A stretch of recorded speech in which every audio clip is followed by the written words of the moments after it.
Pablo, gracias por este ratito. Un placer. Bienvenido. Bueno, de lo particular vamos a ir a lo general. Cambiemos cierra peor de lo que imaginaste en marzo, cuando Macri dijo lo peor ya pasó, pero con competitividad electoral igualmente de cara al 2019. Mira, vos tenés, no es exacto, pero casi podés encontrar semestres para este gobierno, desde los diciembres a los junios, ¿no? Desde la Asunción hasta los junios. El primer semestre con una expectativa muy alta, asociado casi estrictamente a esa lluvia de inversiones y a un montón de elementos que respondían a esa expectativa. Un segundo semestre que completa el año en donde se empezaba a perder cierto factor de sorpresa, pero que todavía tenía ratios muy altos positivos. En el tercero empieza a tensionar algunos elementos, pero rápidamente el cuarto Macri, si querés, se pone en modo electoral contra Cristina, triunfa, se recibe oficialismo. El problema está en el quinto Macri, que es el de este primer semestre, que comienza en ese diciembre, en donde hay una caída que es casi como un tobogán, cuando la promediás. Y me da la sensación que este Macri, el sexto Macri, por decirlo de alguna manera, cuando termines el año lo vas a promediar y vas a encontrar algo inédito, que es una estabilidad negativa, que es casi como la contrafigura a Cristina. No solo contrafigura, sino... O sea, una contrafigura porque se apila en un rincón y porque además ese rincón está exactamente en las antípodas. Con lo cual la gran pregunta es cuál es el séptimo Macri, el del primer semestre del año que viene, el que empieza ahora, porque ese séptimo Macri nos va a decir en qué condiciones llega el octavo en donde se van a dar las elecciones. Me da la sensación al mismo tiempo que el argentino es reeleccionista, es presidencialista, y le está diciendo un segmento que hoy lo mira con cierta crítica a Macri, le está diciendo con mucho más ahínco que antes, metele, es ahora. Antes medio que esperaba que lo haga, me parece que ahora se lo está diciendo con mucha más fuerza. Pero la ventaja del gobierno en ese segmento es que no hay ira. Sí hay desesperanza, hay preocupación, hay dolor, pero no hay ira. O sea, no hay un vuelta atrás. No, y la diferencia es que aún hasta con decepción vos podés votar. Con ira vos vas a votar exactamente lo contrario a esa figura. Con lo cual no vas a tener un efecto de búsqueda, tal vez como en Brasil, en donde no solo se elige a Bolsonaro, sino, por ejemplo, se le dice a Dilma que no para el Congreso. Ahí vos tenías un motor que es muy contundente de voto y de transición lineal hacia el voto, que es un enojo absoluto. No tenés eso en la actualidad. Lo que sí tenés es un cansancio del argentino. Y no solo con Macri, sino con el sistema, porque entiende que este año está discutiendo temas que lo discutió el año pasado, que lo discutió hace una década, que se lo discutió hace 2 décadas, y la sensación de desazón más importante es que presiente que lo va a seguir discutiendo para adelante. Ahí es donde el sistema me parece que tiene que responder. Te escuchaba y pensaba, ¿y la oposición? Porque los otros también mueven, ¿no? Sí, todos juegan. Eso. Todos juegan. Cuando nosotros evaluamos... Hay algo que hacemos nosotros que es el primer metro cuadrado, hacemos un índice donde evaluamos unas 12, 15 variables que son estrictamente personales. Tu salario, la seguridad en tu cuadra, el colegio donde llevas a tus chicos. Este Macri del primer semestre es un Macri que se cayó por abajo del primer metro cuadrado. ¿Qué te explica eso? Es la primera vez que le pasa a Macri. ¿Qué te explica eso? Que hay muchos que antes de abrir la heladera lo critican a Macri, cuando abren la heladera dicen, bueno, no está tan mal, pero Macri se equivocó en tal o cual cosa. Eso indudablemente refleja un problema del gobierno. Ahora, la oposición desde hace tiempo que viene por abajo del primer metro cuadrado. Y todos los segmentos de la oposición.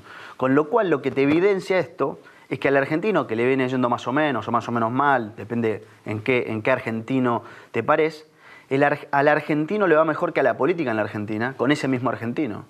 Con lo cual, lo que te evidencia es que el sistema tiene un problema y que más allá de que este haya sido un mal año para el gobierno, es un mal año para la política, porque no encontró en contrapartida a una caída del gobierno un conjunto de opositores, desde un actor colectivo partidario, desde ciertos liderazgos, un poco de respaldo en eso. Para que te des una idea, el promedio de diferenciales de imagen de todos los líderes nacionalizados al comienzo del gobierno, el promedio era 24 puntos, hoy es menos 6. Entonces, indudablemente hay una caída de la política. Esto es muy descriptivo, ¿eh? Sí, yo te diría un dato extra. La tentación es salir corriendo a pensar que se rompe el sistema. Entonces compramos el que se vayan todos y buscamos un Bolsonaro. Y el argentino no está yendo así. Por 2 elementos. Primero, porque no va a comprar sin muestra gratis. nosotros tenemos chicos de edades similares, no vamos a comprar quien dirima el futuro de nuestros hijos sencillamente por el enojo con una situación, a no ser que ese enojo sea absoluto, y no es, por un lado. Y por otro lado, porque el sistema que está imperando en Argentina, el sistema político, es la grieta. Con lo cual el primer outsider, si hubiese, es un outsider de la grieta, no de la política. Si llegamos al outsider de la política, quiere decir que fracasó un montón de cosas antes. Pero no estamos tan lejos todavía, no estamos tan ahí todavía. ¿Macri se explica por Cristina y Cristina por Macri? Sí, pero no tanto como antes. El posicionamiento absoluto del gobierno tiene un condicionamiento relativo con Cristina. El paso del tiempo, la diferencia del 2019 con el 2015, entre otras grandes cosas, es que el kirchnerismo quedó más lejos y Cambiemos gobernó. Y en el Cambiemos gobernó implica que parte de Mauricio se explica por Macri. Y digo a propósito Mauricio y Macri, pues Mauricio es más el de la campaña y Macri es más el del gobierno, el de este primer semestre duro. Te sumo un dato. Al comienzo y los primeros 2 años con claridad de este mandato, aquellos que entendían que el gobierno anterior había dejado una pesada herencia, evaluaban bien a Macri. Era como la contraposición, por estos factores explicativos contrapuestos. Hoy encontrás un cuarto de argentinos que dicen, es cierto, el kirchnerismo dejó una pesada herencia, pero el gobierno se equivocó. Con lo cual, indudablemente, empieza a tensionarse esa idea de que se explican solo por, en este caso, el otro. ¿Hay espacio para una centroizquierda por fuera del kirchnerismo? A mí me da la sensación que no vas a encontrar un espacio tan amplio. Lo que sí estamos encontrando que me parece interesante es que si Cristina no logra interpelar con mucha potencia, o aún más si Cristina no fuese candidata, tenés una izquierda, no una centroizquierda, una izquierda que va a sacar más votos de lo que viene sacando. ¿Y eso es posible? Sí, totalmente. Te lo reformulo. ¿Es probable que Cristina no sea candidata? Mira, yo siempre me equivoqué con Cristina. Siempre que dije que no iba, fue. O sea... Bueno, que siempre fue. Sí. Salvo cuando no pudo. A mí me da la sensación que hay un factor, hay 2 o 3 factores. El primero es que yo no creo en la tesis de que si se juntan todos, aún con Cristina no jugando, eso no sea kirchnerismo. A mí me da la sensación que el peronismo no kirchnerista que quiera no hacer kirchnerismo, como diría el general, por la razón o por la fuerza, sería por la fuerza de la urna. Me parece que le tiene que ganar con los votos. O sea, que ¿deberían jugar una paso, por ejemplo?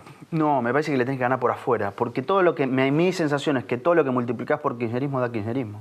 Porque si vos te inscribís el 20 y pico de junio, enfrente de Cristina en las PASO, yo te pregunto, Paulino, si vos perdés, acompañá, ¿no? Porque de eso se trata el peronismo. No te queda otra que responder que sí, y ese día te convertiste. Mi sensación es sea Massa, Pichetto o quien sea. Entonces me da la sensación etcétera. que no funcionaría con una PASO, sino que funcionaría por afuera. ¿Y Cambiemos es lo mismo? ¿Y Cambiemos? ¿Es lo mismo? A ver, Cambiemos tiene ¿O podría tener una paso que sintetice, como tuvo en el 2015? Mira, hay una cosa por estos días que está pasando que es muy interesante. No es lo electoral, pero que puede explicarnos lo electoral. Vos tenés una tensión, por ejemplo, en 2 figuras. Patricia Bullrich y Elisa Carrió. Y lejos de ser eso un problema para Cambiemos, me parece que es el mejor negocio. Porque cuando vos tensionás desde tu primer elector, desde el elector 0 hasta el último elector, lo que haces es expandir la baldosa. Una baldosa que tensiona todo el tiempo. Es Cristina Scioli en su momento. Es Cristina Scioli, es cuando encontrás lo que no representa lo más amarillo, en este caso las últimas capas de la cebolla. Entonces vos necesitas, en una Argentina anticonsenso, porque en una Argentina en donde vos no puedes medir 70 puntos de imagen, a no ser que seas futbolista o que músico. estés en las primeras 24 horas del poder. Sí, en las primeras 4, digamos. Entonces, no dura 24, dura 4. Entonces, indudablemente, me parece que Cambiemos tiene esa, yo diría, no solo posibilidad, sino necesidad. Me parece que lo que no tiene que hacer, tiene que ver con algo que hablabas recién, es encerrarse. Porque encerrarse lo que lleva es a un Macri apilado. ¿Qué quiere decir Macri apilado? Es cuando todos los ratios con el voto te empiezan a dar uno. Tu aprobación, tu gestión, tu capacidad de solucionar problemas, vos como padre, vos como empresario. Cuando todo eso te empieza a dar uno, es muy difícil que te dé uno en 50, te da uno en 30 y pico. Cristina. Macri necesita romper ese apilamiento al que está yendo, y para romper eso lo que necesita es extender la baldosa, y lo que necesita entonces es contraintuitivo pero necesario, que es hacer enojar a los electores primeros. O sea, tensionar con los primeros para no perder los últimos. Te escuchaba atentamente, Pablo, y es muy atractivo porque efectivamente cuando a uno le piden la perspectiva de lo que eventualmente pueda ocurrir en octubre del año que viene, lo primero que dice es ciencia ficción, pensar la Argentina de acá a 10 meses, pero simplemente uno retrotrae el tiempo y se para 10 meses antes de este diciembre, esto es en marzo, y en marzo, lo peor había pasado, el dólar estaba en 17, 18, la Argentina transitaba el mejor trimestre de la industria, la Argentina estaba transitando la venta récord de 0 kilómetros, y la Argentina estaba en una paz cambiaria y social, entre comillas, que nada tiene que ver con 10 meses después. Pero es todavía más complicado. Si vos ves los últimos 100 días previos al 2017, yo creo que hasta te asustás de cómo la situación puede cambiar. Entonces hay dos preguntas para hacerse. O en realidad, una consideración y una pregunta. ¿Estamos lejos del día cero de esos 100? La respuesta es sí. Lo que no sabemos es cómo va a ser el día cero de esos 100. Entonces vos me decís, che, ¿el gobierno está intacto? Tampoco lo sabemos. Entonces, aun si el gobierno estuviese intacto y puede abrir una canilla y que pasen cosas, lo que tenemos que saber es cómo es ese día cero. Lo que sí te evidencia es que en los últimos 10 meses, en los últimos 12 o en los últimos 100 días, la Argentina va cambiando. La inflación de este mes es bastante distinta a la del mes anterior. Con dos lecturas posibles, aquellos optimistas pensarán que es la mitad y que es mucho menos, y efectivamente lo es, y otros pensarán que sigue siendo muy alto. La pregunta es, ¿hasta dónde corta nuestro espejo retrovisor como electores? Cuando entremos a votar en agosto del año que viene, vamos a llevar 1.340 días de gobierno de Cambiemos. ¿Cuántos de esos 1.340 vas a evaluar para votar? Porque la primera pregunta y la más importante que te haces como elector es ¿qué hago con el oficialismo? Bueno, no tenemos respuesta a todo eso. ¿Votarán como el bolsillo, en la mayoría? ¿O el bolsillo será prescindente y se privilegiarán otros aspectos? No, en el primer metro cuadrado, el peso y la incidencia de la economía, que es esencialmente tu heladera, ergo tu bolsillo. Por eso digo, ¿en importante. recesión el gobierno puede ganar? Sí, porque hay un elemento. Sí, porque hay un elemento extra, que es que hay un factor de mandato político no resuelto en la Argentina que tiene que ver con el kirchnerismo. Si la elección es contra el kirchnerismo, el gobierno tiene que estar demasiado mal para perder. Entonces en esa te elección. reformulo. Sí, pero necesita el kirchnerismo. Con recesión, sin Cristina, no gana el gobierno. Y necesita ser mejor de lo que es ahora, aún con recesión. Porque el día cero no puede parecerse a lo que soy. Tienes un promedio entre lo que es hoy y lo que fue aquel día cero. O sea, necesariamente el gobierno debe ser un mejor gobierno, porque cuando el gobierno mejora poco, la grieta empieza a funcionar a mucha velocidad. La grieta funciona hoy más, o su vigencia tiene que ver más con la inercia. Si Cristina está en su rincón y el gobierno se arrincona, indudablemente la grieta se quiebra desde adentro, que es la única manera que una grieta se rompa. Si el gobierno mejora solo un poco, la grieta se lleva puesto a la Argentina, entonces el gobierno tiene ventaja frente a un kirchnerismo que, como todos, necesitan que un montón de cosas pasen, pero tienen la imposibilidad adentro, que es el techo. Con lo cual se daría la primera pelea personal, que hasta aquí nunca estuvo en términos electorales, en una elección y en un cuarto oscuro. Macri-Cristina, Cristina-Macri. Correcto. Que no es menor en términos de cómo se resuelven los mandatos. Si el mandato es cambiemos contra el kirchnerismo, se va a resolver, creo, finalmente solo cuando la pelea de fondo sea Macri y Cristina. No alguien D y alguien D. Entonces, indudablemente la Argentina va a llegar tensionada ahí. Pero depende del oficialismo y depende también, como vos decías, que el resto juega, de lo que hagan los otros que no sean los polos. ¿Por qué digo esto? Porque los otros necesitan un factor que no es menor, que es crecer por afuera de las diferencias o las cercanías con los polos. Gracias, Pablo. Enormemente generoso. Placer. No quería dejar de cerrar el año en términos de análisis prácticamente, ya entrando en el último tramo de este 2018, sin hablar con vos. Un placer. Hasta la próxima.